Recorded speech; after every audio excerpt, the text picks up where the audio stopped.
Hi hello నమస్తే. ఈరోజు మనము మన ఛానల్లో హెల్దీ అండ్ టేస్టీ రాగి రొట్టె ఏ విధంగా చేసుకోవాలో చూద్దామండి. నేను రాగి పిండిని జల్లెడాడిచ్చి పక్కన పెట్టుకున్నాను. అలాగే ఆనియన్స్, కొత్తిమీరని చిన్నగా తరిగి పెట్టుకున్నాను. మిక్సీ జార్లోకి శనగిత్తనాలు, కరివేపాకు, పచ్చిమిర్చి, జీలకర్ర కొంచెం గరగగా ఆడించుకొని పక్కన పెట్టుకున్నాను. కరివేపాకు నార్మల్గా తినరు కాబట్టి అందుకోసం అని చెప్పేసి మిక్సీ జార్లోకి వేసుకున్నానండి.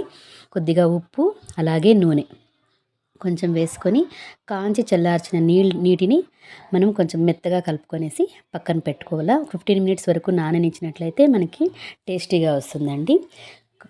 క్యారెట్ తురుము ఉన్నట్లయితే క్యారెట్ తురుము కూడా వేసుకోండి.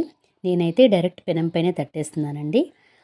పెనం పైన వాటర్తో వేసుకుని తట్టినట్లయితే కొంచెము మీ థిన్గా కాకుండా వస్తుందన్నమాట. రొట్టె చాలా టేస్టీగా కూడా ఉంటుంది. ఇలా రాగి రొట్టె మనం చేసుకున్నట్లయితే హెల్త్కి బాగుంటుంది, ప్లస్ టేస్టీగా కూడా ఉంటుంది.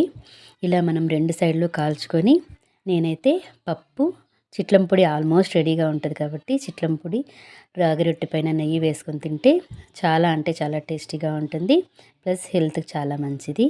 ప్లీజ్ మీరు కూడా ఒకసారి ట్రై చేసి ఏ విధంగా ఉందో చెప్పండి. ఈ వీడియో కనుక మీకు నచ్చినట్లయితే ప్లీజ్ లైక్ చేయండి, షేర్ చేయండి, సబ్స్క్రైబ్ చేయండి. Thank you so much for watching. మా వాడు కూర్చున్నాడండి. మా వాడు కూర్చొని నేను వడ్డిస్తుంటే తింటున్నాడు. అలాగే మీరు ఎలాగుందో ట్రై చేసి నాకు ఒకసారి కామెంట్ బాక్స్లో కామెంట్ చేయండి. Thank you so much for watching.